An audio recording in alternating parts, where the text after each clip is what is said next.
Shalom jemaat Tuhan, hari ini kita bersama meninggikan nama Tuhan, menaikkan syukur kita kepada Dia, menyatakan bahwa Dia adalah Allah yang besar. Mari bersama kita naikkan pujian ini, bersamamu Bapa, kami melewati semuanya, kami dikuatkan, diteguhkan.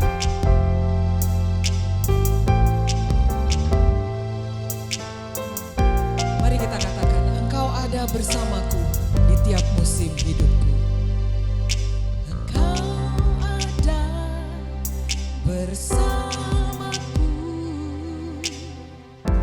di setiap musim hidupku. Tak pernah kau biarkan ku sendiri.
Bersamaku.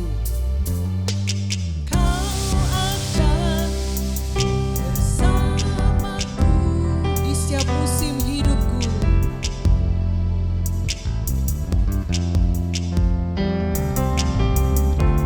Tak pernah kau tinggalkan ku sendiri.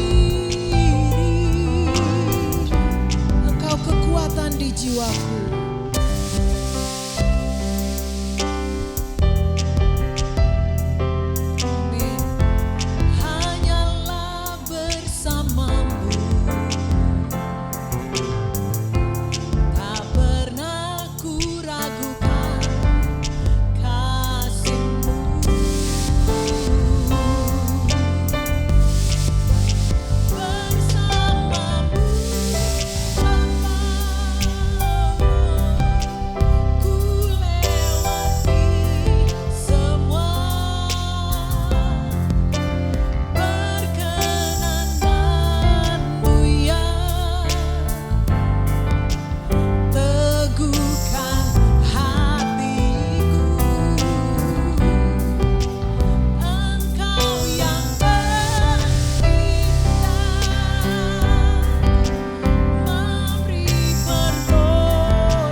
Ucapkan berkat atas keluargamu, atas pekerjaanmu, atas rekan-rekan pelayananmu. Mari ucapkan berkat atas rekan-rekan di kantormu. Ucapkan kesembuhan. Lepaskan kekuatan. damai sejahtera dan sukacita Tuhan.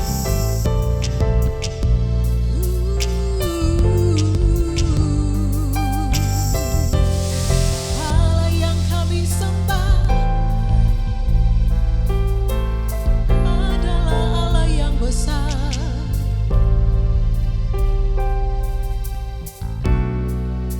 Thank you Jesus. Kami mengagumi karya-Mu, kesetiaan-Mu, kebesaran-Mu. Allah yang maha tinggi, yang berjanji selalu bersama-sama dengan kami. Thank you Jesus.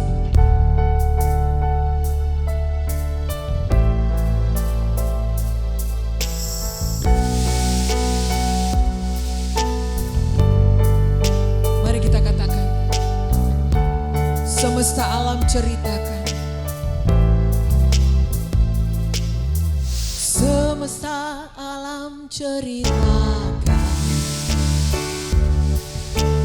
kebesaran kuasa-Mu Tuhan. Langitlah tahta-Mu, bumi tumpuan kaki-Mu.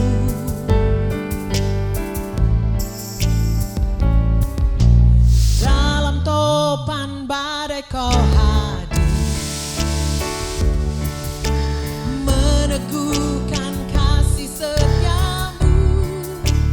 Tak surut langkahku, tak goyah imanku. Mari kita angkat tangan kita, katakan, selamanya Engkau tetaplah Allahku. Takkan tergoyahkan, takkan tergantikan. Gelapnya malam tak akan menggetarkan. Sebab kasih setia-Mu terangi langkahku. Biarlah tiap nafasku ceritakan betapa dahsyatnya kasih setianya. Semesta alam melukiskan karya-Mu. Hatiku percaya Kau tetaplah Allah.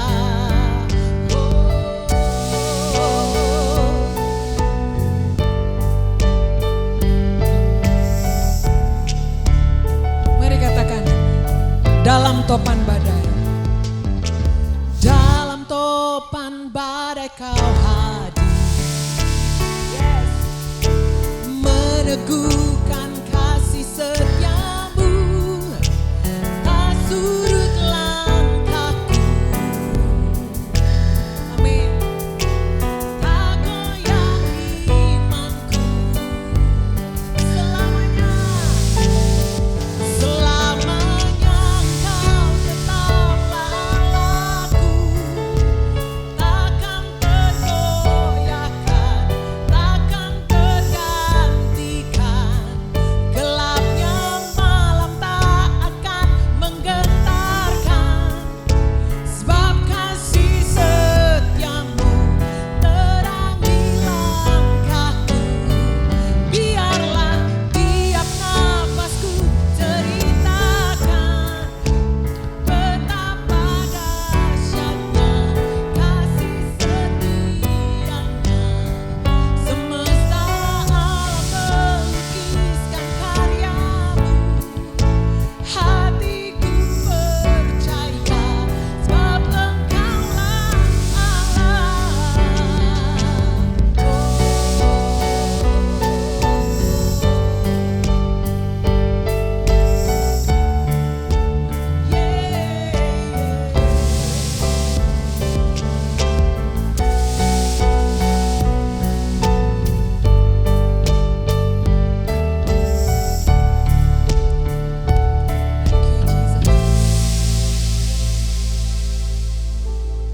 Mari jemaat Tuhan, kita akan berdoa untuk prayer request. Kita percaya bahwa doa orang benar bila dengan yakin didoakan sangat besar kuasanya. Mari kita bersama-sama berdoa. Kami berdoa Tuhan bagi jemaat Tuhan yang saat ini anaknya sedang sakit dari batuk. Kami percaya oleh bilur Yesus sudah disembuhkan, tidak ada sakit batuk ataupun sakit lainnya. Kami percaya anak ini sembuh total, tidak ada sakit penyakit. Dan kami berdoa untuk jemaat Tuhan yang saat ini proses kepindahan rumahnya, kami percaya dapat berjalan dengan lancar. Di tengah situasi saat ini, perlindungan Tuhan nyata bagi setiap kami. Kami berdoa Tuhan bagi jemaat Tuhan yang berharap agar manajemen di kantor semakin baik dan tetap bisa bekerja di kantor dengan baik. Kami percaya bahwa roh yang ada di dalam kami jauh lebih besar daripada roh yang ada di dunia ini. Itu sebabnya kami memperkatakan pengharapan kami dan kami percaya kami menerimanya. Di dalam nama Tuhan Yesus Kristus. Amin. Saudara, ada kesaksian yang dapat menguatkan kita semua. Yang pertama, jemaat Tuhan mempraktekkan kuasa yang luar biasa di tengah perjalanan. Dia memberhentikan hujan sehingga perjalanannya dapat lancar dan sampai di tempat tujuan. Juga kesaksian jemaat Tuhan bersyukur untuk ada pengetahuan yang baru yang didapatkan, skill yang baru saudara yang didapatkan ketika mengikuti program The Better Me di GKKD Southers. Kita percaya bahwa di tengah situasi saat ini kita dapat mengembangkan diri kita, mengupgrade diri kita, dan memiliki keahlian yang baru dan menjadi berkat dimanapun kita berada. Saudara, ada beberapa informasi yang perlu kita perhatikan. Ibadah minggu depan kita dapat saksikan di channel YouTube GKKD Southers. Seperti biasa, tanggal 10 Mei jam 10 pagi, saudara.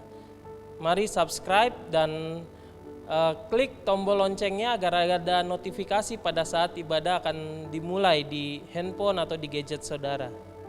Informasi selanjutnya, di layar saudara akan tertera nomor rekening persembahan juga persepuluhan. Saudara dapat mengirimkan persembahan dan persepuluhan saudara di nomor rekening yang tertera.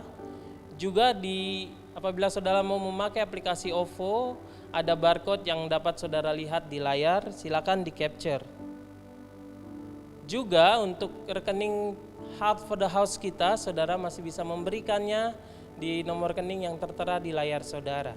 Saudara, program The Better Me adalah program yang diadakan oleh Gereja Kristen Kemah Daud Southers untuk memperlengkapi saudara meningkatkan skill di masa pandemi ini. Saudara dapat meningkatkan skill saudara, dapat belajar hal yang baru dari program ini. Apabila saudara ingin melihat program apa saja, saudara bisa mengunjungi IG GKKD Southers. Jika saudara berminat untuk mengikuti kelas yang ada di program The Better Me, silakan menghubungi ketua persekutuan yang akan membantu saudara atau DM ke Instagram GKKD Southers.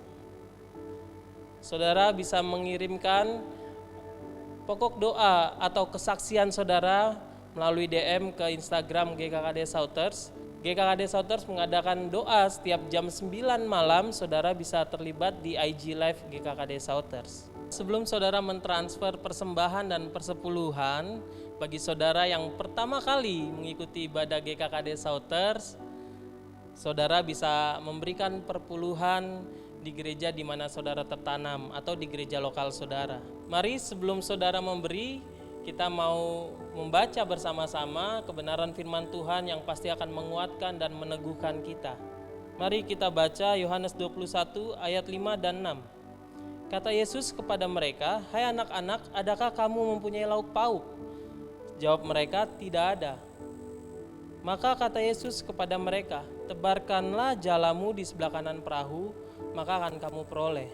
Lalu mereka menebarkannya, dan mereka tidak dapat menariknya lagi karena banyaknya ikan.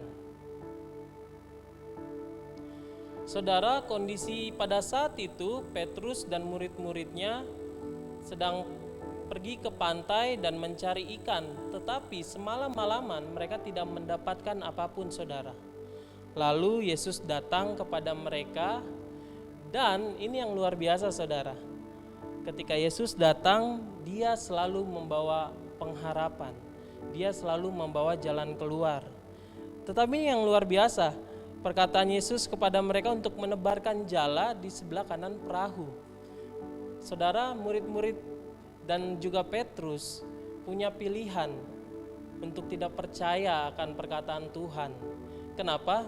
Mereka sangat ahli di bidang ini, saudara. Dan mereka sudah semalam-malaman. Jadi mereka sudah di depan, sudah di belakang, kiri dan kanan. Mereka coba tidak menghasilkan apa-apa.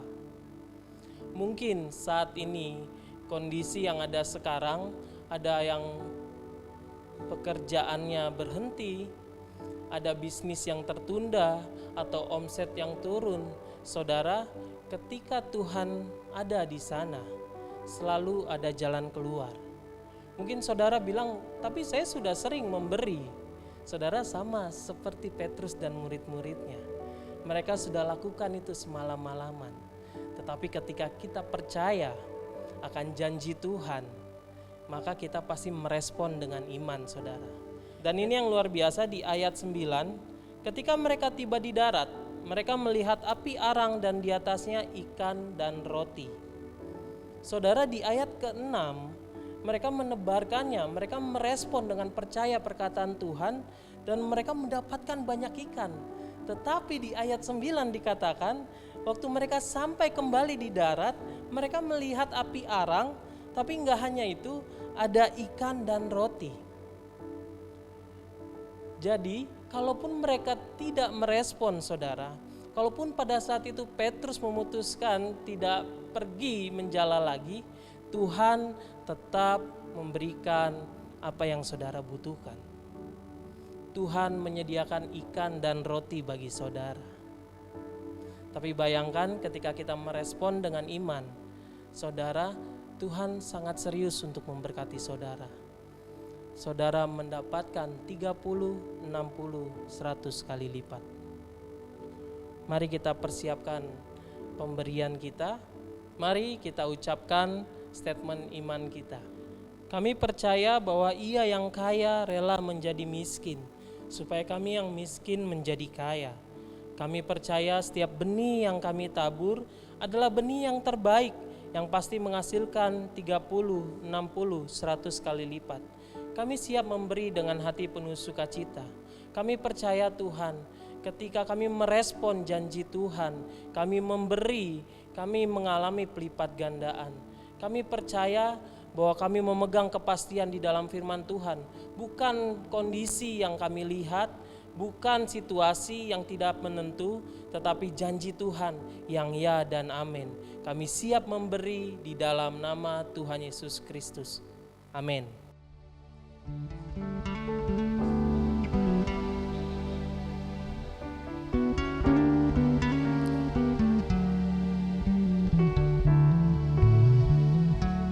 Mari kita siapkan hati kita.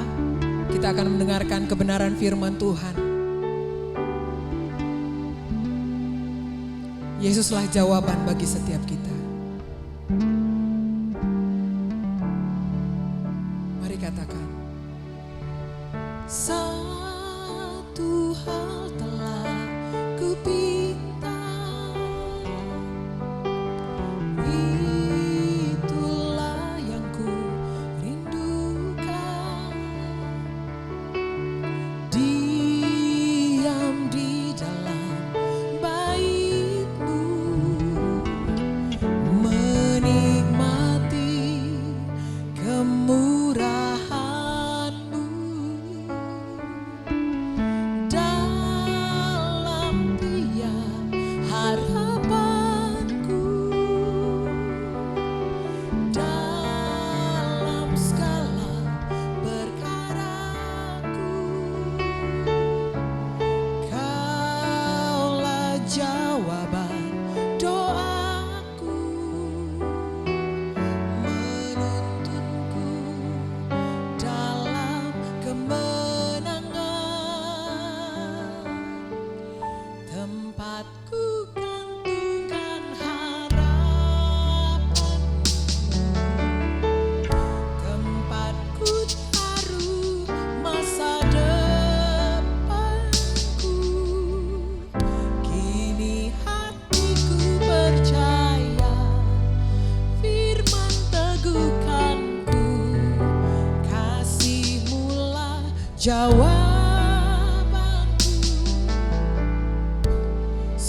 Sekalipun aku tak setia,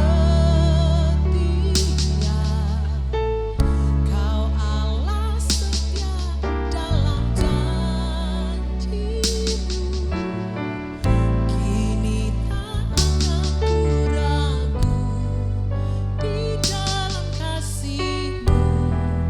Yesus, Kaulah jawabanku.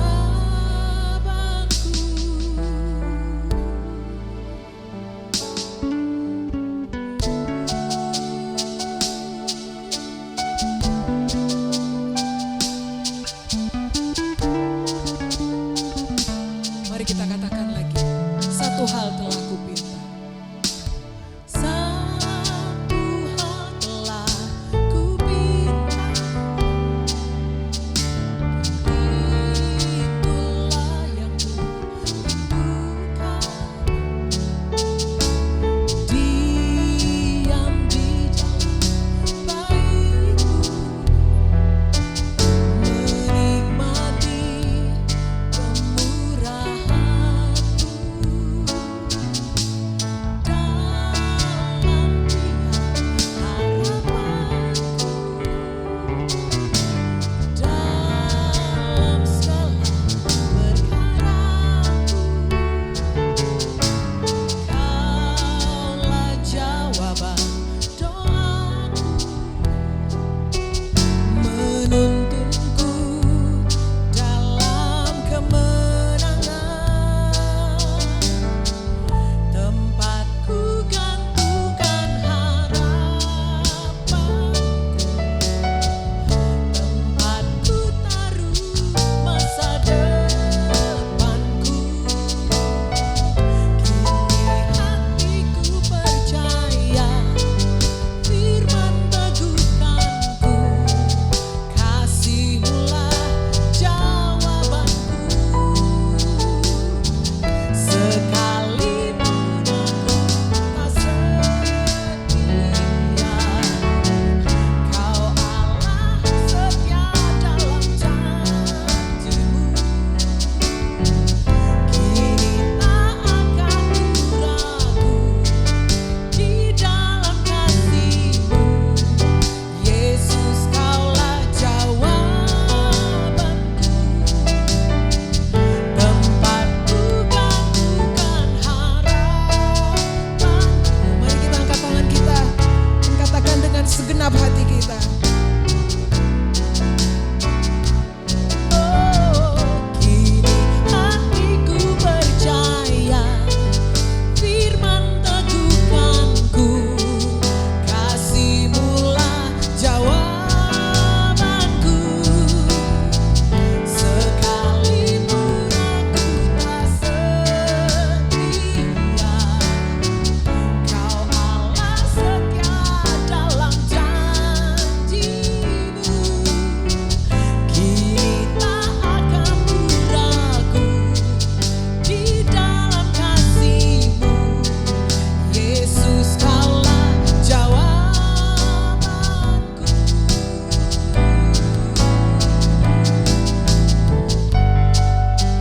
Thank you, Jesus, karena Kau sungguh baik. Amin, amin, amin.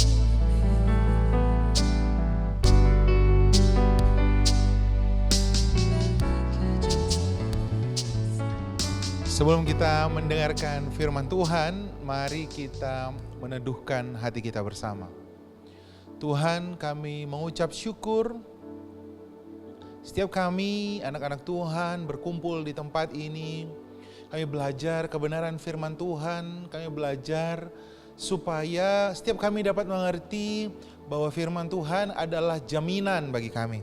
Setiap firman Tuhan adalah kepastian kepada kami. Kepastian untuk masa depan kami, kepastian masa depan untuk kesehatan, kepastian masa depan keuangan kami, kepastian masa depan bagi keluarga kami. Kami percaya, kami mau melihat kepada apa kata firman Tuhan daripada apa kata keadaan zaman sekarang ini. Karena Di dalam Tuhan ada kepastian yang memerdekakan kami. Terima kasih Bapa, kami mau menundukkan hati kami, belajar kebenaran firman Tuhan. Di dalam nama-Mu kami berdoa, amin. Amin. Shalom saudara, selamat hari Minggu kembali. Bagaimana kabar saudara dalam masa karantina seperti sekarang? Saya harap semua kita baik-baik. Saya percaya saudara baik. Saya selalu berdoa, saya selalu menaruh pengharapan yang kuat di dalam firman Tuhan. Tidak ada di antara saudara yang terkena malapetaka. Firman Tuhan setia di dalam janjinya kepada saudara. Firman Tuhan iya dan amin bagi keluarga kita. Hari ini kita belajar sesuatu yang akan memerdekakan saudara, sesuatu yang akan mengubah cara saudara berdoa, sesuatu yang akan mengubah cara saudara menghadapi masalah. Membuat saudara punya perspektif yang baru, memandang diri saudara, lalu memandang masalah saudara. Respon saudara akan menjadi benar ketika kamu mengetahui kebenaran ini dan kebenaran ini akan memerdekakan kamu. Mari sama-sama kita lihat. Judulnya adalah kuasa yang sama dengan Yesus tinggal di dalam orang percaya. Kuasa yang sama yang ada pada Yesus tinggal di dalam orang percaya, yaitu saudara dan saya. Mari kita lihat sama-sama dari kitab Efesus 1 ayat 18. Sama-sama kita baca. Dan supaya Ia menjadikan mata hatimu terang, agar kamu mengerti pengharapan apakah yang terkandung di dalam panggilannya. Betapa di highlight kayanya kemuliaan bagi yang ditentukannya bagi orang kudus. Orang-orang kudus yaitu saudara dan saya, dikatakan betapa kaya kemuliaan yang ditentukannya bagi orang-orang yang kudus. Saudara, beberapa minggu kita sudah belajar, waktu Paskah kita belajar kematian Kristus. Kematian Kristus itu membayar lunas semua dosa saudara, mendamaikan kita dengan Bapa. Tapi kebangkitan Kristus, dikatakan firman Tuhan, membenarkan saudara. Benar? Bukan hanya membenarkan, upah orang benar, dikatakan firman Tuhan dalam Roma 8 ayat 30 dikatakan, emang apa sih untungnya orang-orang yang dimuliakan Tuhan ini? Tadi saudara lihat betapa kayanya kemuliaan bagi orang-orang kudus. Emang apa sih? Saudara perhatikan Roma 8 ayat 30 dikatakan, dan mereka yang ditentukannya dari semula, mereka itu juga dipanggilnya. Mereka yang dipanggilnya, mereka itu juga dibenarkannya. Yang dibenarkannya, mereka itu juga dimuliakannya. Jadi ada sesuatu yang spesial dengan kata yang dimuliakan, yaitu buat saudara dan saya. Dalam bahasa Ibrani, dalam bahasa Gerika, Yunani, itu disebutnya doxa. Doxa itu artinya perbuatan yang dilakukan seseorang yang melayakkan saudara untuk menerima yang baik. Jadi orang lain yang melakukan, tetapi saudara mendapatkan kebaikan karena perbuatan orang itu. Diterangkan dalam Roma 8 ayat 30, dan mereka yang ditentukannya dari semula, mereka itu juga dipanggilnya, dan mereka yang dipanggilnya, mereka itu juga dibenarkannya, dan mereka yang dibenarkannya, mereka itu juga dimuliakannya. Perhatikan kata orang yang dibenarkan, dimuliakan Tuhan. Kemarin kita sudah belajar bahwa kematian Kristus Jumat Agung menyucikan kita, mendamaikan kita dengan Bapa di surga, menyucikan segala dosa kita. Tetapi kebangkitan Kristus membenarkan kita. Kalau saudara mau mendengarkan lagi kebenaran firman Tuhan itu, saudara bisa mendengarkan khotbah Paskah kita. Kebangkitan Kristus membenarkan kita, dan hebatnya lagi orang yang dibenarkan ini mendapatkan kemuliaan. Kata kemuliaan itu artinya adalah doxa. Apa yang dimaksud dengan doxa? Dalam bahasa Girika disebutnya doxa. Doxa itu adalah kebaikan, kelayakan yang saudara terima untuk menerima sesuatu yang baik karena perbuatan seseorang, perbuatan Tuhan Yesus pastinya. Kita menerima sesuatu yang baik karena perbuatan Yesus. Itu doxa. Saudara layak untuk mendapatkan sesuatu yang baik. Oke? Jadi perbuatan apa sih? Apa sih yang kita terima sebagai orang-orang yang benar? Nah, diterangkan di dalam Efesus 1 ayat 19 dan 20. Dan betapa hebat kuasanya bagi kita yang percaya. Lihat saudara. Jadi kuasa itu tadinya ada sama Yesus, kira-kira begitu. Diberikan kepada orang percaya. Kuasa di situ dalam bahasa aslinya disebut dunamis, yaitu dunamis atau kuasa yang sama yang membangkitkan orang mati, mengusir setan. Itu adalah kuasa yang sama yang ada sama Yesus. Emang sebesar apa sih kuasa yang diberikan Yesus kepada orang percaya? Perhatikan, ada kata sesuai dengan kekuatan kuasanya. Kata sesuai adalah kata yang sama dalam bahasa Greka, yaitu artinya persis, exactly. Yaitu sama dengan kekuatan kuasa Yesus. Jadi bayangkan saudara, kekuatan yang ada, kuasanya yang ada sama Yesus, sekarang ada sama orang percaya. Saudara dan saya. Kuasa yang ada sama Yesus yang membangkitkan orang mati, mengusir setan, berjalan di atas air, itu adalah kuasa yang sama tinggal sama saudara. Ada banyak orang menafikan kuasa mukjizat. Saudara, tahukah saudara bahwa manusia pertama yang berjalan di atas air adalah Petrus? Ya, Petrus berjalan di atas air. Kuasa yang sama yang ada pada Yesus itu ada sama Petrus. Memampukan Petrus berjalan di atas air. Banyak anak-anak Tuhan sekarang yang meragukan bahwa kita punya kuasa. Saudaraku, di dalammu ada kuasa yang sama yang memampukan kamu melakukan hal-hal yang sama seperti apa yang dilakukan Yesus. Kapan kuasa itu turun sama kita? Saya sebenarnya sedikit mereview kepada kita. Kisah Para Rasul 1 ayat 8 firman Tuhan katakan begini. Jikalau Roh Kudus turun ke atas kamu, kamu akan menerima kuasa. Kamu akan menerima kuasa. Kata kuasa di situ dunamis lagi. Dari situlah kata dinamit. Oke? Kuasa, tetapi kamu akan menerima kuasa kalau Roh Kudus turun ke atas kamu dan kamu akan menjadi saksiku. Jadi kalau saudara mau menjadi saksi Kristus yang efektif, saudara, yang efektif, salah satunya persis seperti apa yang dilakukan Yesus. Saudara, ada banyak orang yang berpikir, ya yang penting kita mengasihi aja.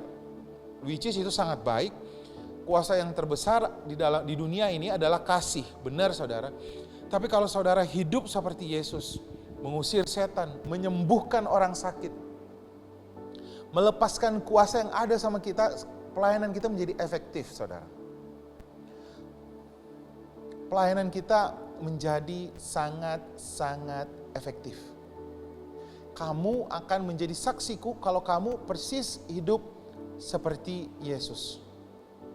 Dan saudara, kamu harus tahu bahwa kuasa itu sekarang ada sama orang percaya. Tapi apa yang terjadi pertama? Roh Kudus turun dulu ke atas kita. Kapan Roh Kudus turun ke atas kita? Ketika kita menerima Tuhan Yesus sebagai Tuhan dan Juru Selamat. Roh Kudus turun ke atas orang percaya. Itu sebabnya saya disebut bait Allah. Karena sekarang Roh Kudus tinggal di dalam saya. Saya disebutnya bait Allah. Saya coba kasih flashback sedikit tentang Tuhan Yesus. Tuhan Yesus kapan sih dia menerima kuasa? Filipi 2 ayat 6 firman Tuhan katakan begini. Yang walaupun dalam rupa Allah tidak menganggap kesetaraan sebagai sesuatu yang harus dipertahankan, melainkan telah mengosongkan. Kata mengosongkan di situ dalam bahasa aslinya dibilang kenoo. Kenoo itu artinya meniadakan, melucuti semua kuasanya, mengambil rupa seorang hamba yaitu manusia dan menjadi sama dengan manusia. Kosong. Tuhan Yesus ketika datang di bumi ada banyak cerita, bahkan teman-teman kita dari agama lain bilang Yesus pernah buat mukjizat, mengambil burung, lalu burung itu mati, lalu dia tiupkan nafas, burungnya bangkit lalu bisa terbang lagi pada waktu Tuhan Yesus masih kecil. No, pada waktu Tuhan Yesus masih kecil, dia mengosongkan dirinya, mengambil rupa seorang hamba persis seperti manusia biasa. Lalu, kapan Tuhan Yesus melakukan mukjizat pertama kali? Alkitab mencatat dengan jelas, pertama kali dia melakukan mukjizat ketika dia di Kana, mengubah air menjadi anggur. Oke, sebelum peristiwa itu, emang ada peristiwa apa sih sehingga Tuhan Yesus jadi bisa melakukan mukjizat? Yaitu Roh Kudus turun ke atas Tuhan Yesus. Jadi, lihat, sebenarnya ayat itu sama. Kisah Para Rasul 1 ayat 8, kamu akan menerima kuasa kalau Roh Kudus turun ke atas kamu. Lalu pertanyaannya, kapan Tuhan Yesus melakukan mukjizat yang pertama kali? Setelah Roh Kudus turun ke atas dia, ketika dia dibaptis di Sungai Yordan. Ketika dia dibaptis di Sungai Yordan, Roh Kudus, langit terbuka, Roh Kudus dalam wujud merpati turun ke atas Tuhan Yesus. Tuhan Yesus dipenuhi Roh Kudus, karena Filipi 2 ayat 6 ayat 7 tadi mengatakan, dia telah mengosongkan dirinya dan mengambil rupa serupa dengan manusia. Sekarang Roh Kudus turun ke atas dia, lihat, dia punya kuasa. Lalu dia berjalan. Sejak saat itu, dia menyembuhkan orang sakit, membangkitkan orang mati, berjalan di atas air, menghardik badai, dan sebagainya, dan sebagainya. Saudara, masih ingat dalam satu peristiwa waktu Tuhan Yesus tidur ketika mereka menyeberang di Danau Galilea. Masih ingat dengan cerita ini? Pada waktu itu murid-murid ketakutan, murid-murid panik karena memang secara kenyataan air sudah memenuhi kapal. Lalu mereka panik dan membangunkan Tuhan Yesus dan berkata, Markus 4:40 dikatakan, lalu berkata kepada mereka, Tuhan Yesus berkata kepada mereka, mengapa engkau takut? Mengapa kamu tidak percaya? Lihat, seringkali saudara pernah dengar gak ya, banyak anak Tuhan yang ngomong begini, Tuhan Yesus kalau engkau hadir gak ada masalah. Perhatikan baik-baik, Tuhan Yesus hadir di situ. Tuhan Yesus ada di situ. Ada masalah nggak? Ada masalah. Jadi masalahnya bukan kehadiran Tuhan Yesus. Masalahnya adalah apakah kamu percaya? Ada banyak anak-anak Tuhan yang berdoa, Tuhan Yesus hadirlah. Kalau kau hadir di tempat ini, hadiratmu akan memerdekakan, akan banyak kelepasan. Hei, masalahnya bukan kehadiran Tuhan. Masalahnya adalah apakah kamu percaya? Ketika perwira yang hambanya sakit, perwira centurion berkata kepada Tuhan Yesus, hambaku sakit. Lalu Tuhan Yesus berkata, aku akan datang ke rumahmu. Dia bilang begini, gak usah datang. Ucapkan aja sepatah kata. Jadi bukan kehadiran Yesus, bukan kehadiran Tuhan masalahnya. Tetapi apakah kau percaya dengan apa kata Tuhan? Sekalipun Tuhan hadir, kalau kamu gak percaya, gak ada gunanya. Di situ Tuhan Yesus hadir, harusnya tempat paling aman adalah bersama dengan Tuhan Yesus. Harusnya murid-murid Tuhan Yesus ngapain? Tidur. Benar ya, tidur bareng. Apalagi dalam masa seperti sekarang ini, paling enak kayaknya tidur. Jadi dulu ada lagunya tuh, bangun pagi, tidur lagi, bangun lagi. Bangun, tidur lagi, makan. Habis makan, tidur. Ngapain lagi? Tadi saya dengar banyak orang yang ngecat rambut. Ada yang pirang lah, ada yang hijau lah. Saking gak ada kerjaan lagi gitu ya. Mulai kalau yang di depan rumahnya ada apartemen, dia mulai ngitungin jendela apartemen yang di depan rumahnya. Kalau udah mulai nih sebulan lagi kita begini, ada yang mulai tahu jumlah ranting yang ada di depan rumahnya. Dia sudah mulai tahu jumlah bintang, karena sudah mulai banyak hal-hal yang menjenuhkan kita semuanya. Harusnya murid-murid tidur, karena kalau mereka percaya, mereka akan find the resting place with Jesus. Mereka akan menemukan tempat paling aman dan mereka bisa beristirahat bersama dengan Yesus. Itu sebabnya di ayat sebelumnya dikatakan Tuhan Yesus, mengapa kamu takut? Mengapa hai kamu orang yang tidak percaya?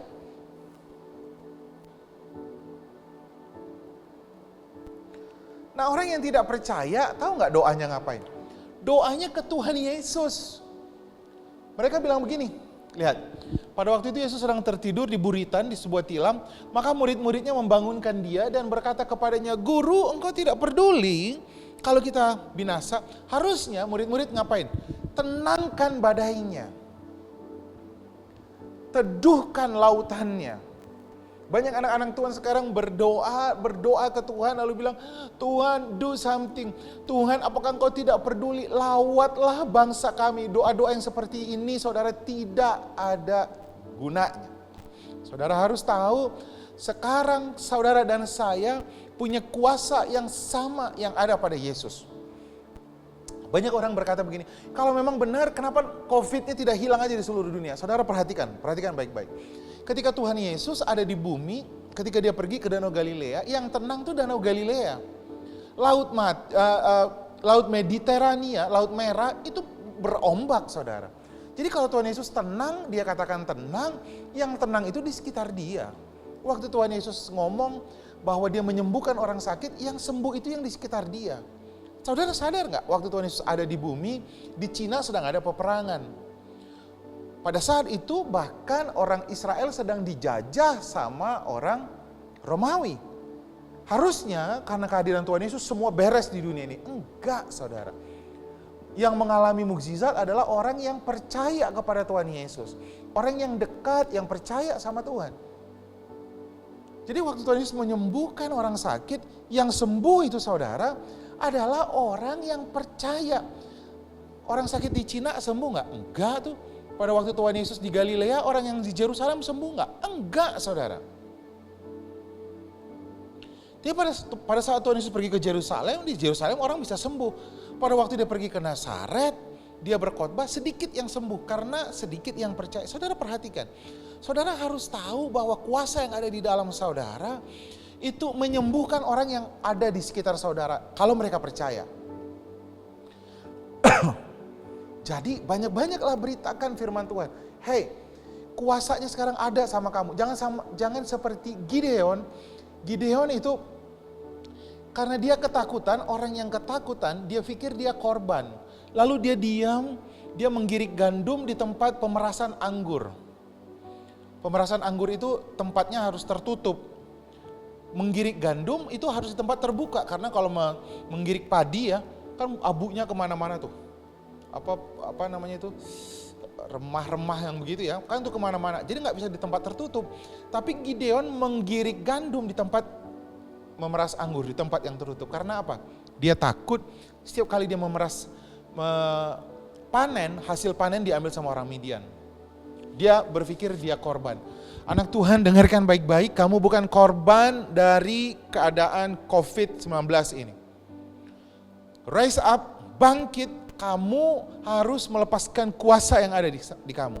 Kamu mulai bernubuat, kamu mulai berkata tidak ada dari keluarga kita yang kena COVID. Kamu mulai lepaskan kuasa yang ada di kamu. Kamu mulai lepaskan berkat. Kamu gak ngomong bahwa ya wajarlah kita gak mendapatkan berkat. Wajarlah kita gak diberkati karena kantor-kantor juga tutup. No. Kamu akan bangkit dan berkata, aku diberkati. Satu pintu tertutup, pintu yang lain terbuka. Aku percaya. Amin, saudara.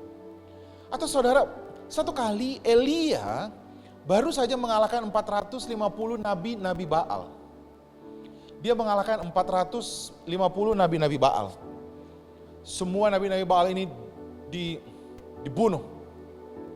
Api turun dari langit membakar persembahannya Elia, tapi persembahan nabi-nabi Baal tidak diterima sama sekali. Api turun dari langit. Baru saja dia menurunkan api dari langit, lalu didengarlah kabar sama Isabel, ratu pada masa itu, yang sangat berkuasa, yang sangat jahat. Lalu dia berkata begini, seperti Elia membunuh nabi-nabi Baal, nabi-nabi Baal ini makan di hidangan raja, saudara. Dirawat sama ratu Isabel. Isabel ini ratu yang sangat jahat. Dia marah, lalu dia akan bilang, saya akan bunuh tuh Elia. Apa yang dilakukan sama Elia? Elia takut. Lalu dia lari terus sampai ke daerah Betseba. Di daerah Betseba dia duduk di bawah pohon arar. Tahu nggak dia ngapain saudara? Dia bilang begini, Tuhan sudah cukuplah aku. Mati saja aku Tuhan. Aku nggak lebih baik dari nenek moyangku. Bayangin saudara, baru beberapa saat yang lalu dia mengalahkan 450 Nabi Baal. Api turun dari langit.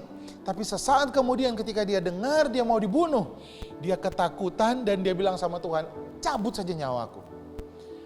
Banyak sekali anak-anak Tuhan yang hidup seperti ini. Mengungkung dirinya, yang penting dirinya selamat, yang penting keluarganya selamat. Dengarkan saya baik-baik, orang-orang di sekitarmu melihat mukjizat ketika kau melepaskan kuasa yang ada padamu. Jadi sekarang bangkitlah. Malaikat datang sama Gideon dan berkata, hei pahlawan yang gagah perkasa, kamu pahlawan, kuasanya ada sama kamu. Kalau kamu sekarang berdoa sama Tuhan, Tuhan lakukan sesuatu. Tuhan Yesus mau bilang begini, hei sekarang kuasanya ada sama kamu. Kalau kamu berdoa sekarang minta kesembuhan, minta pemulihan, Tuhan Yesus bilang begini, kamu punya kuasa yang sama untuk menenangkan badai. Kamu punya kuasa yang sama untuk menyembuhkan orang sakit. Kamu punya kuasa yang sama yang ketika menyentuh orang penyakit kusta, orang kustanya sembuh dan kamu tidak kena tertular. Itu kuasa yang sama yang hidup sama anak-anak Tuhan. So, apa yang harus kamu lakukan saudara? Lepaskan kuasanya.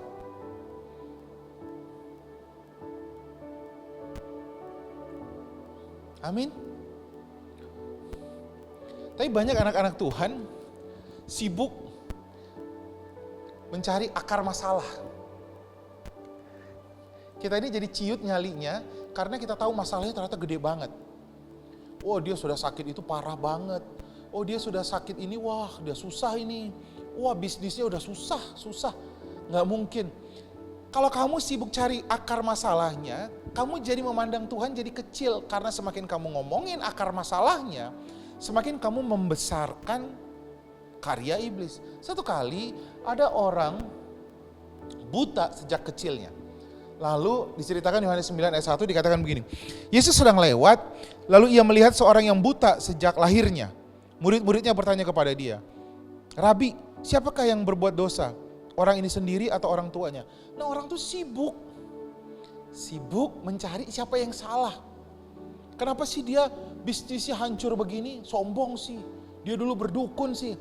Dia dulu begini sih, kenapa sih dia sakit, kenapa dia sakit parah? Wah sakit parahnya udah susah bang, udah 15 tahun, udah 20 tahun. Wah gak bisa, asam uratnya sudah parah. Yang saudara bahas asal muasalnya. Harusnya yang kita bahas, firman Tuhan bilang jawab Yesus, bukan dia, bukan juga orang tuanya, gak usah lu bahas tentang dari mana masalahnya. Tapi firman Tuhan katakan pekerjaan Allah harus dinyatakan di dalam dia. Jadi kamu ada di satu tempat supaya pekerjaan Allah nyata sama orang lain melalui hidup kamu. Benar ya saudara? Amin. Jadi kamu ada dimanapun untuk menyatakan pernyataan Allah kepada semua orang. Menyatakan bahwa tahun rahmat Tuhan, tahun grace Tuhan telah datang. Jadi jangan diam saja, jangan hidup dalam ketakutan. Nyatakan ini saat yang paling tepat untuk memberitakan firman Tuhan kepada semua orang. Ini waktu yang paling tepat untuk share grace kepada semua orang. Kamu katakan sama semua orang, mulailah bernubuat, mulai lepaskan mukjizat. Ada banyak orang yang sekarang ketakutan. Kenapa sekarang orang sangat shaky? Karena apa yang dia pegang sudah tidak berhasil. Mereka memegang hukum Taurat gagal. Saudara dengarkan baik-baik, akhir zaman kata firman Tuhan, orang akan naik ke gunung Allah yang kudus. Mereka akan bilang, mari naik ke gunung Allah, ke Sion. Sion itu adalah gereja. Karena di sanalah kita mendapatkan selamat. Tahu gak saudara, tempat mukjizat terbanyak harusnya di gereja. Tempat kesembuhan di gereja, tempat pemulihan di gereja. Maka dunia akan melihat, mari kita naik ke gunung Allah yang kudus katanya. Karena di sanalah keselamatan. Tapi kalau di gereja nggak ada mukjizat, di gereja nggak ada kuasa, ngapain orang dunia mau datang, saudara? Sekarang orang sangat ketakutan, mereka cari pegangan, mereka cari ke Tuhan mereka nggak dapat, mereka cari ke hukum Taurat, gagal, saudara. Orang yang membanggakan hukum Taurat gagal. Mereka akan cari ke grace. Grace itu adalah Yesus sendiri yang tidak pernah menolak orang berdosa, yang tidak pernah menghukum orang berdosa. Justru dia datang memulihkan orang berdosa. Saudara boleh menyatakan kepada semua orang bahwa kamu dikasihi. Tapi aku orang berdosa. 1 Yohanes 2 ayat 1. Kalau kamu berdosa, Tuhan tidak datang untuk menghukum kamu, tapi dia berdiri sebagai pembela kamu. Amin, saudara. Ini saatnya bangkit, saudara. Kirimkan khotbah-khotbah kita kepada keluarga saudara. Kirimkan khotbah-khotbah kita ke teman-teman saudara. Katakan kepada mereka, ini tahun rahmat Tuhan. Ini tahun pemulihan bagi semua kita.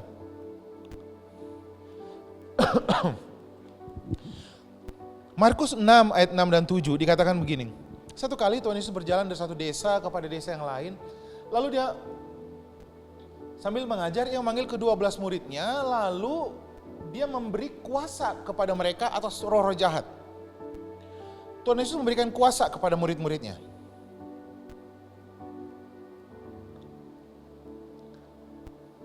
Apa yang dilakukan sama murid-muridnya? Baru saja, saudara, itu Markus 6 ayat 6 dan 7. Markus 6 ayat 52, mereka kekurangan makan.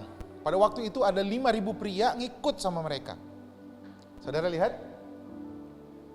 Ngikut sama mereka, jadi kalau 5.000 pria ikut wanita dan anak kecil mungkin sekitar 13.000, 12.000 atau 13.000. Beberapa ahli mengatakan seperti itu. Lihat responnya murid-murid yang diberikan kuasa kepada sama Tuhan Yesus. Responnya mereka bilang begini. Oh maaf, mereka bilang begini.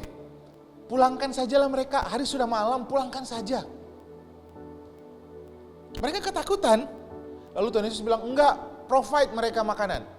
Oh kalau begitu kita harus mengeluarkan uang kas dong untuk membayar ini semuanya. Diperkirakan pada waktu itu mungkin sekitar 60-80 juta harus dikeluarkan untuk mengasih makan buat semuanya mereka. Kira-kira segitulah, 40-60 juta. Lalu murid-murid bilang, kita harus mengeluarkan uang kas. Mereka nggak percaya dengan kuasa yang ada sama mereka. Lalu Tuhan Yesus ngapain? Mengambil roti, 5 roti dan 2 ikan, lalu ngapain? Mengucap syukur. Dipecah-pecah 5 roti dan 2 ikan, memberi makan 13.000 orang. Dan sisa 12 bakul. Kemudian setelah itu, ayat 52, ayat 50-an, ayat 40 sekian diceritakan, pada waktu murid-murid sedang menyeberang danau, tiba-tiba Tuhan Yesus datang, lalu danaunya sedang bergemuruh, Tuhan Yesus datang. Lalu mereka bilang, ini hantu, ini hantu. Benar gak? Saudara masih ingat? Mereka sangat ketakutan. Saudara bayangkan, baru beberapa saat yang lalu Tuhan kasih kuasa kepada mereka. Nah, dikatakan firman Tuhan, sesudah peristiwa roti, mereka belum juga mengerti dan hati mereka tetap degil. Banyak kita hidup seperti ini, saudara. Kita nggak nyadar bahwa kita ini adalah orang-orang yang penuh dengan kuasa.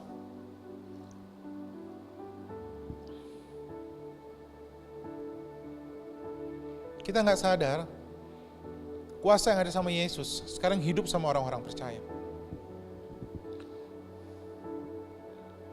Iblis 1 Petrus 5 seperti singa yang mengaum-ngaum berkeliling, mengaum-ngaum, membuat mengintimidasi saudara dan saya supaya kita hidup dalam ketakutan.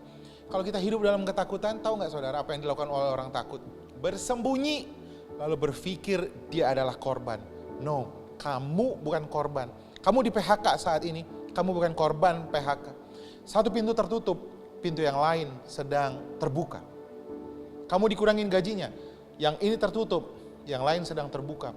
Ada banyak kesaksian bagaimana orang-orang yang saat ini sangat diberkati dari jualan mie, jualan kue, yang penjualannya tetap naik, yang saat ini bagaimana orang diberkati di pekerjaannya, bagaimana proyeknya tetap berjalan. Saudaraku, kita akan terus melihat mukjizat demi mukjizat. Tapi kau harus tahu, kuasa yang ada yang sama Yesus sekarang hidup di dalam saudara. hidup di dalam waktu Daniel, hidup di dalam saudara.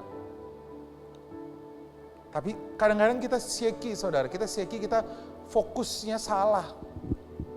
Bayangkan saudara, murid yang selalu bersama-sama dengan Tuhan Yesus, 24 hours bersama-sama dengan Yesus. Tapi ketika ada masalah, respon mereka juga bisa salah. Kenapa responnya salah? Bayangkan Yesus ada di sampingnya, tapi ketika datang badai mereka ketakutan. Mereka bilang, Tuhan Yesus kamu gak peduli ya? Ketika mereka kurang uang, mereka ketakutan. Karena apa? Karena fokusnya berpindah dari Yesus kepada masalah. Jangan saudara, fokusmu tetap kepada Yesus. Tetap lihat kebenaran firman Tuhan. Kuasa yang ada sama Yesus sekarang hidup di dalam orang-orang percaya. Itu sebabnya Matius 18 ayat 18 katakan seperti ini. Aku berkata kepadamu, sesungguhnya apa yang kamu ikat di bumi hari ini, apa yang kamu ikat di bumi terikat di surga. Apa yang kamu lepaskan di bumi terlepas di surga. Dengarkan baik-baik. Saudara, saya pernah ceritakan ini. Pusat komandonya ada di mana? Kalau di medan peperangan,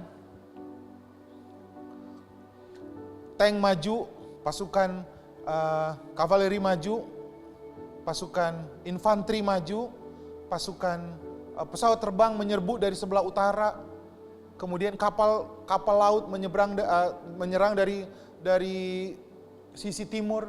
Siapa yang pusat komandonya ada di mana saudara? Dari headquartersnya ya, tempat panglimanya berdiri di sana. Di headquartersnya.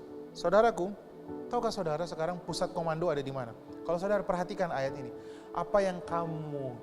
sesungguhnya apa yang kamu ikat di bumi terikat di surga, apa yang kamu lepaskan di bumi terlepas di surga. Pusat komandonya nggak di surga saudara. Pusat komandonya sekarang di bumi. Pusat komandonya ada di anak-anak Tuhan. Saudara, saya akan buat mukjizat. Di sekitar saya akan ngalamin mukjizat. Saudara ada di mana sekarang? Di Ciputat. Ciputat bagian mana? Mukjizat ada di sana. Saudara ada di Pamulang. Pamulang ada mukjizat. Saudara ada di mana? Di Kalimantan. Di Kalimantan ada mukjizat saudara. Saudara lepaskan kuasa yang sama yang ada pada Yesus sekarang hidup di saudara. Mulailah melepaskan kuasa saudara. Minggu besok kita akan belajar cara berdoa yang benar. Saudara nggak berkata lagi sama Tuhan, Tuhan sembuhkanlah, pulihkanlah. No. Saudara mulai berkata, aku percaya. Saudara mulai ngomong, aku percaya keluargaku akan mengalami A, aku percaya bisnis kami akan B, aku percaya. Yang sakit saudara tumpangkan tangan, stand up sebagai orang percaya. Stand up sebagai orang yang telah diberikan kuasa.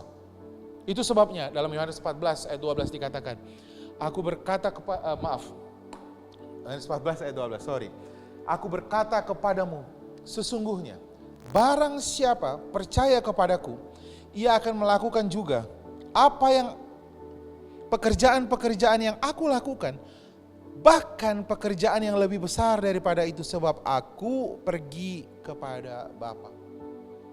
Kalau saudara lihat Yohanes 14 ini judulnya adalah memberikan penghibur, penolong. Roh Kudus akan kuberikan kepada kamu dan dia akan menjadi penolong. Penolong untuk ngapain saudara? Penolong bagi kita untuk melakukan kuasa yang sama yang ada pada Yesus. Jadi kamu harus mengerti sekarang.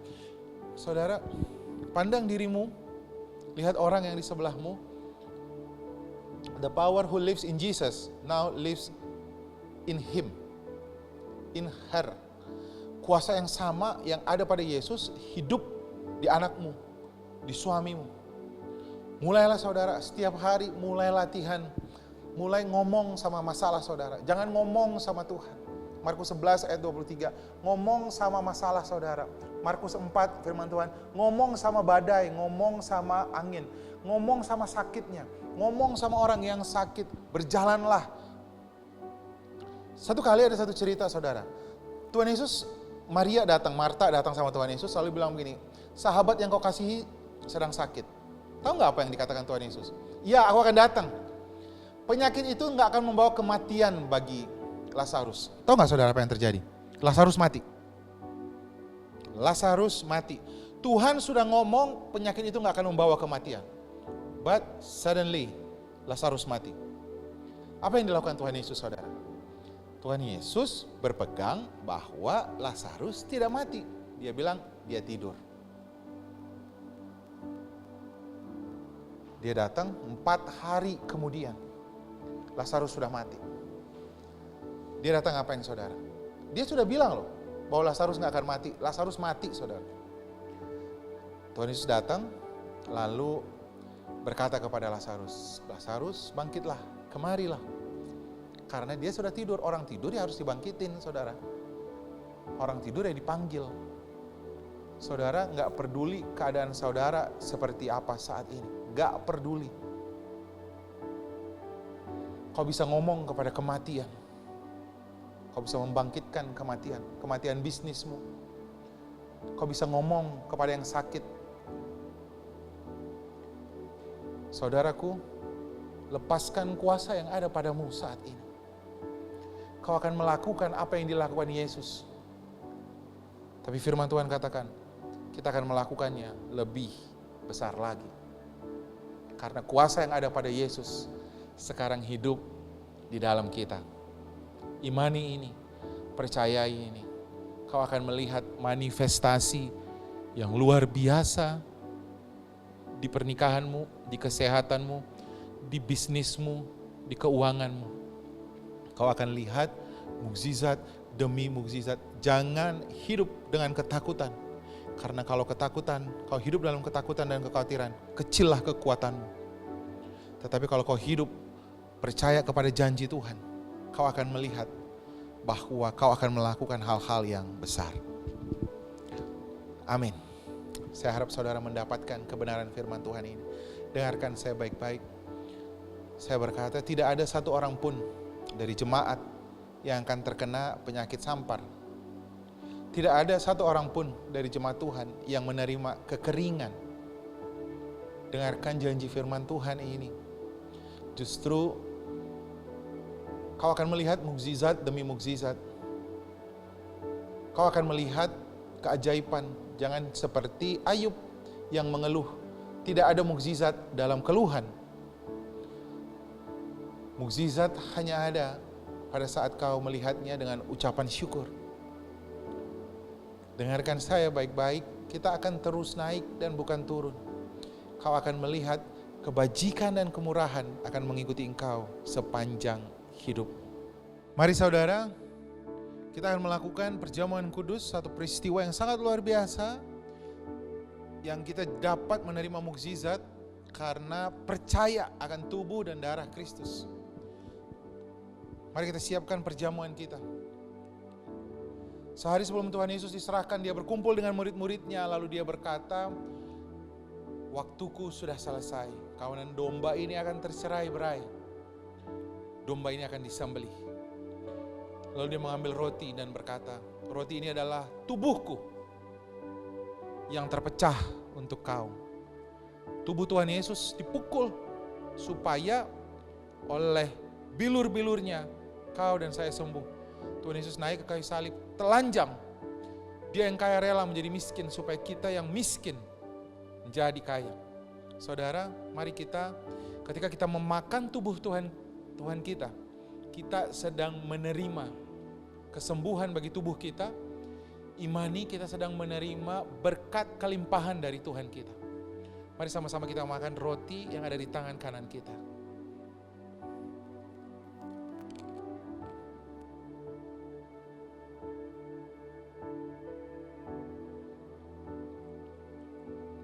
Lalu Tuhan Yesus mengambil cawan yang berisi anggur dan dia berkata, cawan ini adalah perjanjian baru. Menggantikan perjanjian yang lama, yang mencari-cari dosa kita sampai keturunan ketiga dan keempat. Tapi perjanjian yang baru ini, yang menyucikan kita satu kali untuk selama-lamanya. Menguduskan kita satu kali untuk selama-lamanya. Sehingga kita layak untuk memanggil dia, Aba, ya Bapa. Darah Tuhan Yesus telah menguduskan kita. Sehingga kita layak untuk menerima semua kebaikannya. Mari sama-sama kita meminum anggur yang ada di tangan kanan kita.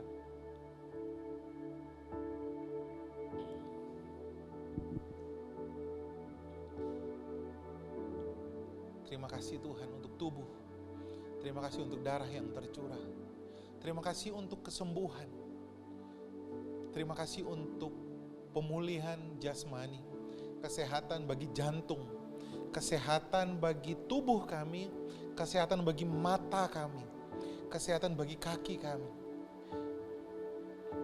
pemulihan bagi bisnis kami, usaha kuliner kami, pemulihan bagi pekerjaan kami. Terima kasih Bapa, terima kasih Tuhan. Kami terima semua janji Tuhan di dalam hidup kami. Mari kita mengangkat kedua tangan kita. Kiranya berkat daripada Allah Bapa, kebajikan dan kemurahan akan mengikuti engkau sepanjang hidupmu. Persekutuan dengan Roh Kudus akan meneguhkan engkau bahwa engkau tidak pernah ditinggalkan. Dengarkan saya baik-baik, tidak ada penyakit sampar yang akan mendekat kepada rumahmu. Tidak ada tulah yang mendekat kepada kemahmu. Berkat Allah justru terlimpah, tercurah kepada setiap orang yang dikasihinya. Orang-orang yang dibenarkannya karena penebusan Kristus di kayu salib. Saudara dan saya. Diberkatilah setiap kita di dalam pekerjaan, dalam pernikahan, dalam keluarga kita, dalam usaha, di dalam studi, di dalam pelayanan yang Tuhan percayakan. Kita akan terus naik dan bukan turun, menjadi kepala dan bukan menjadi ekor, yang memberi dan bukan yang meminta-minta. Supaya dengan perbuatan baik kita, nama Tuhan dipermuliakan. Terima kasih Tuhan. Setiap kita yang percaya berkata, amin. Tuhan Yesus memberkati kita semuanya.